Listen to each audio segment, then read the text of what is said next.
కరప శ్రీ కాశీ వారాహి అమ్మవారి ఆలయం ఆవరణలో ఆషాఢ మాసం సందర్భంగా ఈ నెల 15వ తేదీ నుండి 25వ తేదీ వరకు అత్యంత వైభవంగా గుప్త నవరాత్రులు 9 రోజుల పాటు 9 రకాల వస్తువులతో లక్ష పూజలు నిర్వహించడం జరుగుతుందని ఈ అవకాశాన్ని కరప పరిసర గ్రామ భక్తులందరూ సద్వినియోగించుకుని అమ్మవారి ఆశీస్సులు అందుకోవాలని ఆలయ ధర్మకర్త చిక్కాల దొరబాబు కోరారు. కాకినాడ జిల్లా కాకినాడ రూరల్ నియోజకవర్గం కరప మండలం కరప శివారు కొరుపల్లి గ్రామంలో వేంచేసి ఉన్న శ్రీ కాశీ వారాహి అమ్మవారి ఆలయం వద్ద శుక్రవారం సందర్భంగా భక్తులతో కిటకిటలాడింది.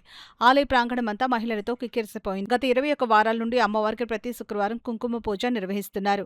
ఈ పూజ కార్యక్రమానికి కాకినాడ జిల్లా పరిసర గ్రామాల నుండి అధిక సంఖ్యలో భక్తులు పాల్గొని అమ్మవారి కుంకుమ పూజలో పాల్గొన్నారు.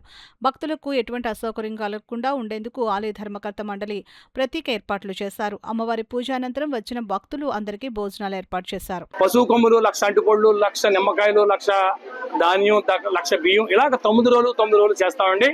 ఇదంతా కూడా స్వచ్ఛందంగా వచ్చిన మహిళలతో చేస్తున్నామండి. 10 మంది బ్రాహ్మణులు ఉంటారు, వాళ్ళతో పాటు స్వచ్ఛందంగా.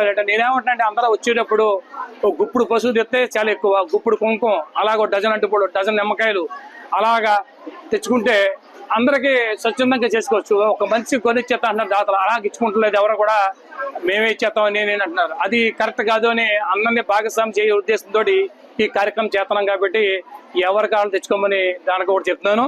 అలాగే ఇది చూడండి, నవరాత్రులు చాలా చేశారని ఒక చీరకోట్ అమ్మవారికి పచ్చ అంటే ఇష్టం. అమ్మ కాశీ వారాహి అమ్మవారికి పచ్చ చీర, పచ్చమాల వేసుకుంటారు, పచ్చ గాజులని. అలాగే పొద్దున టిఫిన్, మధ్యాహ్నం భోజనం, సాయంత్రం టిఫిన్ కూడా ఈ 3 పూటలు కూడా ఇక్కడే.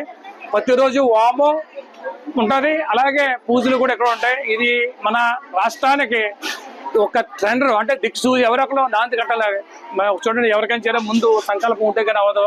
అలాగే రాష్ట్రానికి మేము సంకల్పం తీసుకున్నాం. ఎవరి భారతదేశం కూడా ఇది ఒక దిక్కుసూచిగా వెళ్తాడు. ఎందుకంటే వైబ్రేషన్ మనం ఏం చేసాం సరే, వైబ్రేషన్ లేకపోతే కాశీ వారాహి అమ్మవారి వైబ్రేషన్ లేకపోతే ఇంతమంది ఆడవారు తీసుకొస్తాం నా వల్ల జరగదు. అదంతా కూడా కాశీ వారాహి అమ్మవారు తీసుకొస్తాం వల్ల ఈ కార్యక్రమం 21 చూడండి. పొద్దున్న కూడా వర్షం వచ్చింది, కానీ ఇక్కడ లేదు. మీరు 21 వారం కూడా వర్షం కుడుతుంది, ఇక్కడ కుర్తలేదు. పొద్దున్న నరకుదు దాకా కుర్చింది, ఇక్కడ వర్షం లేదు. అంటే ఇది అమ్మవారి సంకల్పం, అమ్మవారి దయ ఉండటం వల్ల ఈ కార్యక్రమం చెప్తున్నాం తప్ప మనం ఏదైతే ఇది లోక కళ్యాణం అందరూ బాగుండాలి, దాంట్లో మనం ఉండాలి ఉద్దేశంతో తప్ప రెండో ఉద్దేశం చేతలేదు. అందరికీ నమస్కారం.